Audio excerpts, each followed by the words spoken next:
Welcome to Mind Over Matter, where we feature young Jamaicans who are shooting for the stars. I'm your host, Margaret Boyne. My guest is 23 years old. He's a young investor, the three-time quarterly winner of the 2018 Jamaica Stock Exchange Young Investors Competition, and a frequent contributor to the Jamaica Observer's business section. He's presently enjoying success through his personal investing journey, and today he shares his knowledge of investments and stocks. My guest is David Rose. Welcome to Mind Over Matter, David. Morning, Nice Margaret. having you. Nice to be here as well. I'm looking forward to this convo as we'll be talking about money, investments, and stocks. So you're 23 years old. You're a young ambassador for the Jamaica Stock Exchange. You have been investing in stocks since 2016, and in 2018, at 20, you were the three-time quarterly winner in the Jamaica Stock Exchange Young Investors Stock Market Competition. Can you tell us about this competition? So it was just basically a year-long competition where, some of us from the high school game, five of us, we were invited to participate in the JSC All Media Services Young Investors game where, give it $100,000 in virtual money, and we just keep compounding it over the year, and each quarter has its own winner basically. So that is how the game really went. So then we got virtual money. We got real money initially. We got virtual money, and at the end of the game we got paid real money, which you can use to invest in the real market. So there was merit, in practicing your skills in the virtual market and then taking it to the real market after. Okay. So you started in high school. How did you become interested in stocks? No, so basically, the way to put it is that, a person who always curates and reads news, sees it and just digests it. So, you always hear him talking about companies, talking about stocks and the business reports on TVG and so on. So, I always heard about it. So I was like, I wonder what that is. So got the JSC's Guide to the Jamaican Securities Market book, and just has to read. Got my summer job, and I just went to open my brokerage account at JMB and Sagicor. So how did you get the funds to start? No, it's my summer job. That's what I'm saying. So what happened was that I just finished lower sixth, and a classmate's mom, who I'm in her first form, she's like, you can come and work with us at TPD, the Tourism Development Company. And, as I got my first paycheck, I think the first thing I went to the brokerage firm, carry my documents, and open my account. Okay. So persons think that, boy, to start investing, you're going to need a whole heap of money. Is that so? Or you didn't even have that? No, the reality is that a lot of us have been basically, I shouldn't say, the best way to simplify it is just we've been told, and, in other words, we've been so exposed to this concept that, you have to have money to invest that we totally just avoid it altogether. So as a result, many persons just never invest altogether. And if you pay for it later on the line, in the consequences of just having your money purchasing less goes later on. So that's the thing about it, because, as I said, you have persons who, say, I just want to invest in, I have much money. And the reality is, nobody's going to start to do, unless you're a quote-unquote trustee child or one of those rich kids, nobody's going to start out really and truly with everything at the get-go. You have to find something to start with, and you just continue your journey from there. So every little mickle make a muckle, as we would say. Yeah, because... So we need to just start out small. My first investment was $9,000, and that was in Sagicor Jamaica's actual stock. And it was around $21. And then by the time I sold it at $66.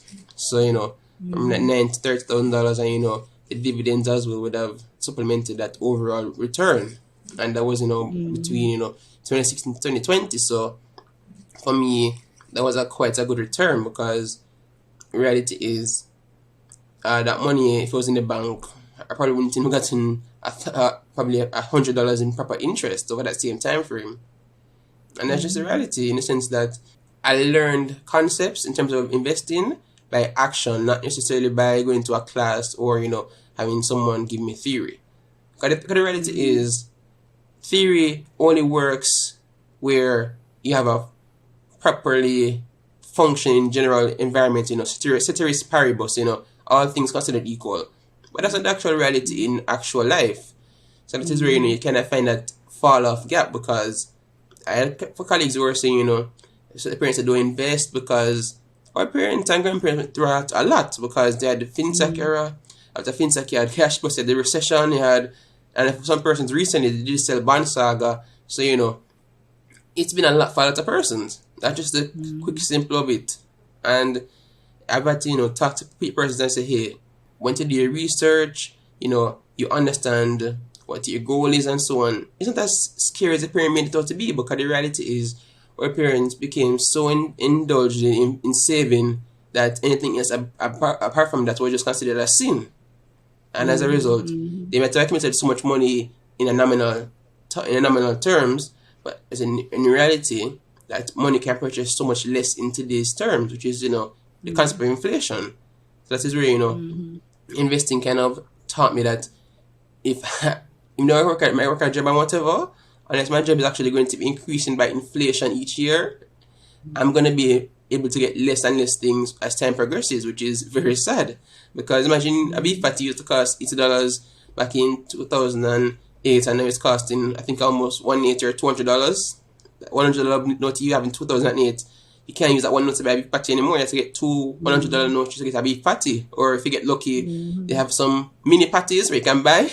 But you get the concept. You're buying less with quote unquote the same amount of money that you'd have quote unquote saved, but the value you're getting is much less. But what do you say to persons though who they probably feel intimidated to be reading up on those things, to be looking at these graphs and all of that? What do you say to them?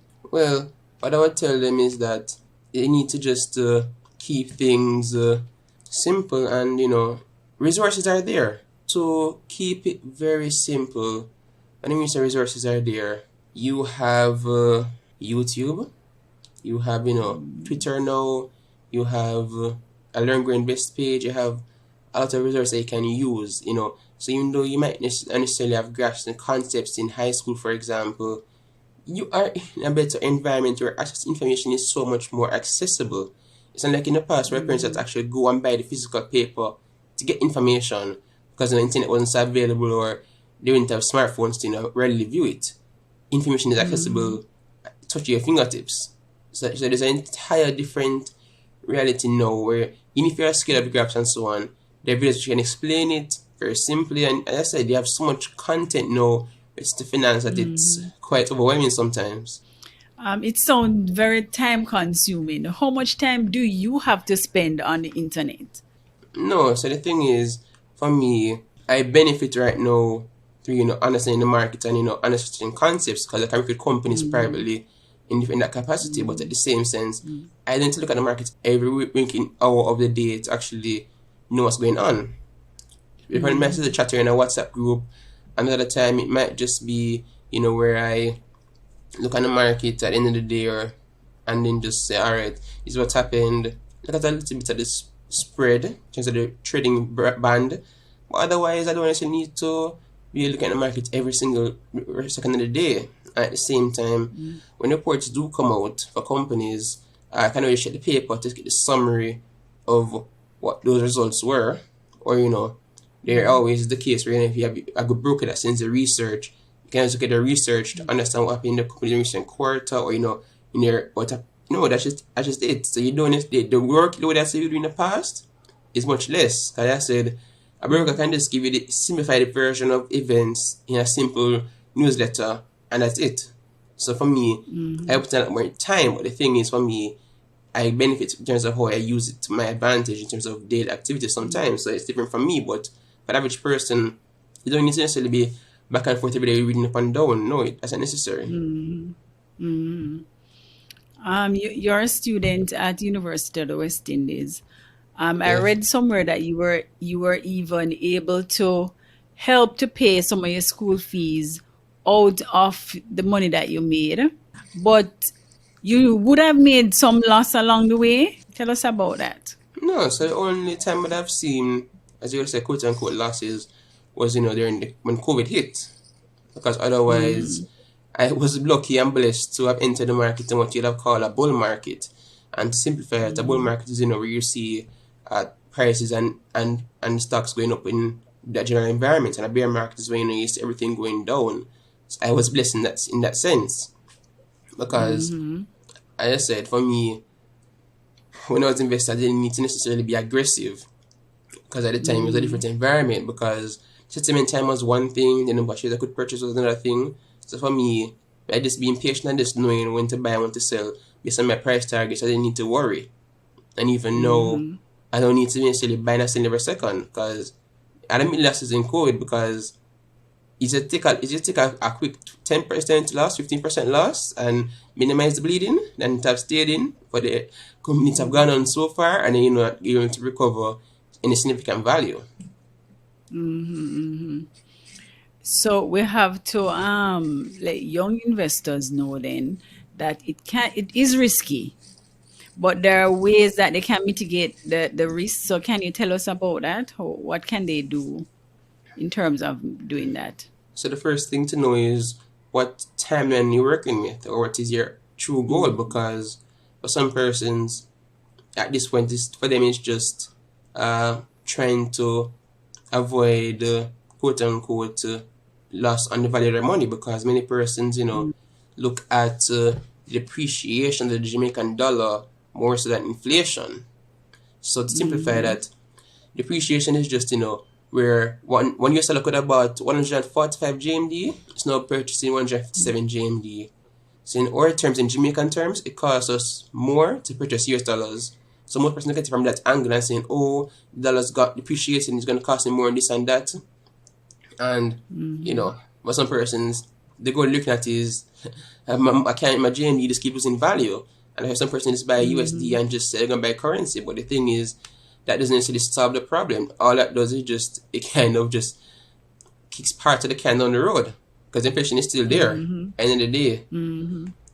So, understand what goal you have is matters, because a person so have said, they have money in the bank account, not getting any quote unquote significant returns, and I'm like, all right, talk to your advisor and everything, but is that you want to get dividend income? Is that you're looking to get a capital gain in this time, in like a year or two?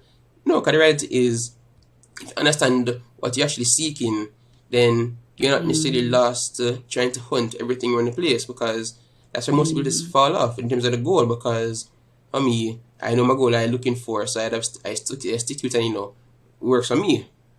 And my timelines are different, what I want to do. But other persons, they maybe have a shorter timeline, they say that's make I use 30% in 2 months or whatever, because they have this coming up, and it all comes down to that. And then in terms of mitigating the losses, you don't need to understand the company in its entirety. It's understand it enough to reduce some level of risk. I'm not saying you need to be a Warren Buffett or a Michael Lee. No, understand the company enough reduces risk, because if you because the thing is, the market might go into stock and the price might go down, but in that same breath, if you actually understand the company, understand what it does, and its position in the market and so on, then for you, at the client might be and the price might be opportunity for you to buy more for a potential rebound. And on the flip side, it also might be the case whereby you just that research you have done would have kind of protected you as well, because you'd have known the company does this, that, they pay this amount in dividends, or their price should increase in this timeline because of the environment. Because if I'm researching the company, if you understand where the company operates or where they get most of their revenue, that's also kind of assist you. Because, for example, we've seen construction being the best performing sector since COVID. And in turn, we've seen it occur in Carib Cement Limited's results, since they're the country's only cement producer. So, you get what I'm saying? So, it's that kind of research in terms of, understand the company, then understand the basic segments where the economy they operate, how the overall economy is operating. Like, these simple things, it does make a difference. And I said, you don't need to be an expert. What you need to understand is what you need to look for, what is your target in terms of goal, and also what is your risk tolerance as well, because how many persons they say that they are a superman until doomsday comes around the corner. And if you get that joke, you're young. But no, but that's just the truth, because everybody says they're willing to take on a doomsday level threat until it actually comes. And for some persons, they don't mind taking on a regular street guy around the corner kind of threat. They're like, all right, the low risk, which give me the return. Some man always beats up the simple bad guy. Sure, I'll take that. But when doomsday is around the corner, and when doomsday actually starts beating Superman, some people start to get really, oh, is this really for me? Like, no, and that's just it. If you actually understand what you want at the get go, and somewhat risk you're willing to take, it's an entirely different story than if you were to just say, I just want to get X target, but not know for what reason. So, David, what you're saying then, there's no one size fit all method then. It depends on your goals, depend on the individual. It really does, because for a person like me, I want to increase my money at a faster rate than a person who's in retirement, because a person in retirement, their main focus is on preserving capital, because they probably might not be working anymore. I've started my working life, so I have a lot more time on my side to recover from any market losses. And there have some persons who just don't like risk. I know that women who really just do not like risk at all. Like, if you mention stocks or some companies or whatever, they just should push stuff altogether, because for them, the risk of things going sour, just because of what they understand, quote unquote understand, is what pushes them away. What are some of the misconceptions that you've heard as an investor? Well, you already mentioned one, which is you have to have a lot of money to invest, and right. The other one at times is that the way to put it is that the market is wrong. The market is never wrong, because if some persons want to exit a company, that's fine. And the reality is, if a company doesn't perform in your timeline, then you might have to adjust it, because the company still fits your original target or desired goals, and it's still what you call a quote unquote solid company. Then there's no worry for you to actually be jumping out of the ship. You get what I'm saying? And then the misconception I usually hear is that something has to happen, and that isn't always the case. Something doesn't always have to happen, and causation isn't equal correlation is equal causation. As I said, the more you invest, and the longer you invest as well, some of your practical skills improve as well, because you have more experience. So although you might say this should happen or this will happen, it doesn't have to happen. And that's everybody's going to say left or right, but at the same time, it's only going to be one right answer. And that is just where you have to temper your expectations sometimes, and just to understand what's going on. And then when there are people say you can't make a lot of money investing, that's just false. You have persons who collect 100% in a stock in 1 month, and collect 100% in a couple months down the road. Some collect 30% in a couple of days. Like I said, it's different person, different timelines, but there are different risk tolerances as well. And for them, they want to get to their goal very quickly, or whatever timeline they have. So for them, they're going to be more aggressive, and the returns reflect that. But the thing is, some persons, can invest for 5 years and get 100%. Some can invest for 1 year and collect 100%. End of the day, both persons are happy. So you can't necessarily compare your situation to someone else's, especially when they have a different objective. What would you say are some of the skills that are necessary to be a successful investor or a trader? Well, the first thing I would tell you to do is actually not to read financial statements. I'm not saying to, we're going to become an accountant. No. I say learn to read financial statements, because the thing is, different companies have different reporting standards for one. At the same time, different companies report in different ways. So the way a Honeybun, which is a manufacturing goods company, reports their financial is going to be way different than that of an NCB financial group, which is mainly a financial company. At the same time, if you understand, how a company doing a particular action will affect your income statement or balance sheet or so on, then you also can expect, particular profits in the future or so on. So, even recently, there's a company that was putting the results, and I was able to, so like, all right, there's a company that puts out results. It is an associate company on its income statement. I was able to use that figure that they provided to calculate their associates' actual net profit. And it came out to be literally exact to the T. So, it's not necessarily like I was an expert or whatever. I put on a piece of paper, I put the figures on a piece of paper, just cross multiply, and I got the answer. So I'm not saying this. So the thing is, you don't need to be an expert, and when you say expert is a very loose term. I would just say a person who understands or who is just generally aware. And from understanding financial statements, also just understand, the difference between fundamental and technical analysis, because fundamental analysis is just, from one angle, the general fundamentals of the company, the performance, the expectations of future growth, and so on. And then you also have technical analysis for persons who, look at a company's trading band and saying, all right, I can probably make a profit between this particular spread, because I have to, like, last year, I remember I had a particular stock that I would just buy and sell every quarter, because I knew where the trading band was, to increase my overall holdings in that company up to the new capital. And I was able to actually get more dividends at the same time when the company paid its quarterly dividends. So the thing is, that is where, understanding that kind of, technical analysis and armlet angle and fundamental, like, the company should perform, really comes into the frame in terms of the mix. And, I would just say always have an open mind, because we aren't going to understand everything or know everything. No one is omnipotent. And that is why, honesty, the best thing you can do as an investor is sit back and learn from others, because the perspective others can provide can be so invaluable. Because I might say something, I might say the glass is half full, you might say it's half empty. End of the day, we can both come to different conclusions, but at the same time, we can learn from both others' perspectives and actually learn from each other. Because that's a real issue we face in today's society, in the sense that we cannot have proper discussions, because one person doesn't mean that because your answer is also correct, that it should be the correct answer, and then that's just sad. And that's just where, learning is a continuous process, where you always have to just be direct and upstart about it.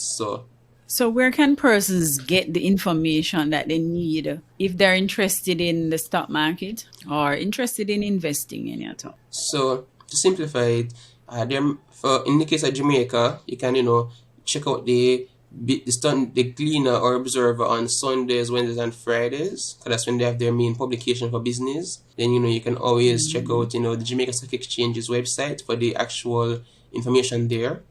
You can also check out, like, a broker's website, like a Mayberry or NTB Capital Markets or so on. And some brokers actually provide weekly newsletters or daily newsletters and market events. So, you can use that to keep yourself up to date or up to the pulse, basically. You can also, check out, for example, Twitter, like, as a place where you can, see from discussions and just use it to your interest, basically.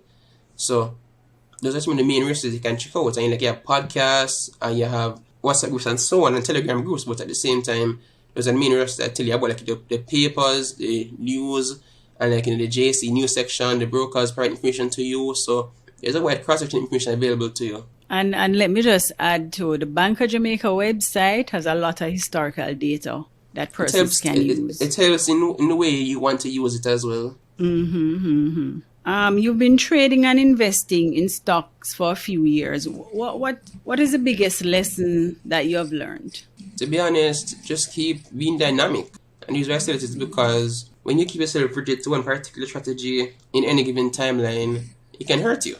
And, by becoming flexible in some sense, you open yourselves up to potentially greater returns and greater losses. But at the same time, if you're understanding as to what you're doing, and I say that loosely, then it can really work out for you. So, if you can, for example, wait out a particular timeline for you to realize, say, 100% gains over 3 months, for example, or somebody else buys another stock and gets it in 2 weeks, then that's fine. Because sometimes you're going to get those winners as well, where you buy and it goes up 100% in 2 weeks. Sometimes you're going to buy a stock and it goes up 100% in a year. At the end of the day, you have to be with that. You have to be flexible, and, a strategy has to be basically evolving. Because, for example, I have a long-term portfolio, and What I realize is that I can just, buy a company, sell it when the results come out, and then it's back after when the price goes down. So I end up having more units at the end of the day and end up having a larger portfolio when the stock goes back up as well. I was surprised to read that you're doing a degree in applied chemistry. General chemistry. I was kind of surprised. Do you have any plans to do any further studies in finance or anything like that? Yeah, so I plan to do the CFA next year, which is the Chartered Financial Analyst Okay, certification. And there's some other great. financial certifications I plan to do as well. I said I'm not necessarily done with chemistry or science, just for some things I enjoy in my life at the moment. So nothing is closed off, but as I said, I'm pretty glad that I did science because the skills I've been forced to pull from there are pretty invaluable. Any skill you get learned, you can transfer it to another field. It's not static. So, any plans in the future to probably have an investment company or anything? Not necessarily. I can always set up a holding company and a subsidiary to certain investments, but the future is still open. So I won't say anything as yet because anything can happen. So, what advice do you have for young people who want to invest in the stock market? First thing to Although do, you have given open the account. several already. Open the account. If you're going to ask person about the market but your account isn't open, you're not serious. And I can say that apology because there's only so much and no more you can do by quote unquote paper trading, trading virtually versus trading with actual money of your own. So, first thing I would say to do is to get your account open. So go to the broker, talk to them, and just get that account open. And then after that, next thing I would say you should do is, look for the resources that you would deem most valuable. So as I said, like the Observer, the Gleaner, probably TVG and RJ new business section of the news. The Jamaica Stock Exchange's website is a resource as well. If you're using a broker, just ask them about them providing research to clients. If they have a mailing list or anything like that, and really understand what is your goal and talk to an advisor about how you can achieve that as well. A licensed financial advisor, because the thing is, although you might have a goal, you might not have the best idea as to how you're going to reach it. Because the thing is, you have some persons who want to reach 100% in a year, but might take another route and put 100% in 18 months. Not the original goal, but you get what I'm saying? And the thing Yes, is, definitely. when you take a quote unquote investment advisor, always talk to somebody else. Take a second opinion. Because as I said, two is better than one. So hearing more than one opinion or perspective will help you. I think my viewers and listeners would like to hear your views on cryptocurrency. What are your views on that? Is it a good investment? So I don't miss in crypto at the moment, but it is an interesting new investment class from the perspective of use case. So a lot of the cryptocurrencies out there right now are just, in essence, just jokes. Because the thing is, like with a Bitcoin or an Ethereum or so on, they have use cases to really ensure that, I should say, there's authenticity and transparency with transactions. But a lot of the other cryptocurrencies like Shiba Inu and Dogecoin, they're just jokes. But there's an established market value for them. People trade it, but in all honesty, you need to take your own discipline and approach carefully because we're in a quote unquote environment full of a lot of liquidity, a lot of cash, because nobody is spending as much as they used to before, since there's no real environment to go and spend that money. So a lot of persons are Right. going to be malicious characters in the background looking to actually find ways to dupe you because there was even a Squid Exactly. Game like cryptocurrency other day after the Squid Game came out, the Netflix series, and I think they stole like $3 million. The cryptos like cryptocurrency, Yeah. and that's just one way I'm showing you that it's a very new field, a new asset class as well. I'm not saying you should ignore it, but I think you should be a bit more careful when it comes to due diligence, just because Yeah. there's a lot we are still learning altogether. Not necessarily like nobody has one person has answer, but at the same time, it's best to really take your strides and risk what you can afford to lose. Because you have some persons who have just got into cryptocurrency, just left it there, probably their life savings. It went up significantly and they can retire now. Yeah, some persons who just, as young persons, just risked it, lost it all, and have to go and find a way to start back over that retirement savings amount. So you have to really just be disciplined and understand what you're doing, because even companies that invest in, there are companies coming out with different concepts every day. Some ed tech, some fintech, some with weed, some with I said the companies come up with different concepts and ideas every day, and not all of them are going to be profitable. And you just have to do your due diligence and research, because even in the US, there's a company called Nikola, which is a electric vehicle company, which came public through a special purpose acquisition company, a SPAC, and it turns out it was a fraud. And that was publicly listed. So the thing is, you have to just really do your research and do your due diligence, because if you don't trust the investment and you miss out on the company going up, that's fine.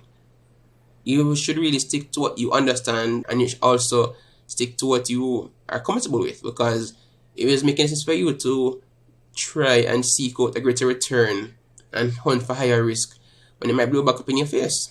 So that's just the way I see it, because there are persons who are going to, because I said I know someone who bought a Siboney, $2,000 worth, which have been 30,000 units, sold back in February when it's $2, so it went to turn $3,000 to $60,000 just off luck, because that's how the company is cheap. But your person who bought Siboney at $2, saying it has to go higher, and it's back at $88.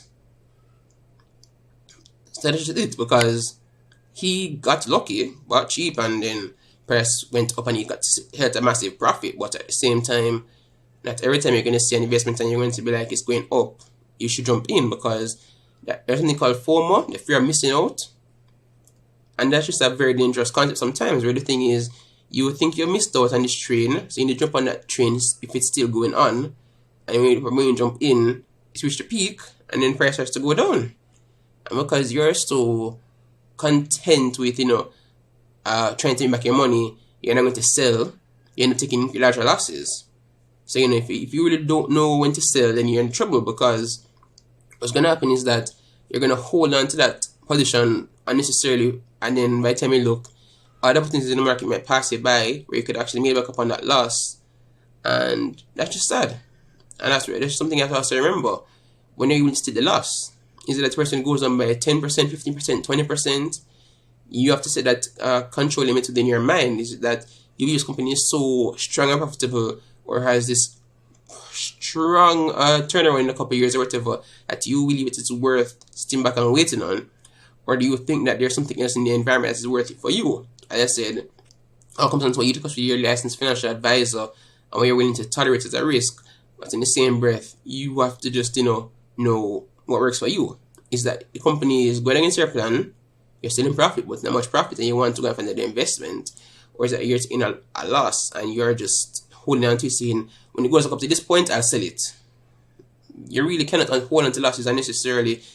And I said, although you only realize a loss when you sell a stock, in the same breath, you shouldn't wait until the unrealized loss, which is probably like 25-30%, and then even further, for you to say, I probably need to exit this now. That's really dangerous.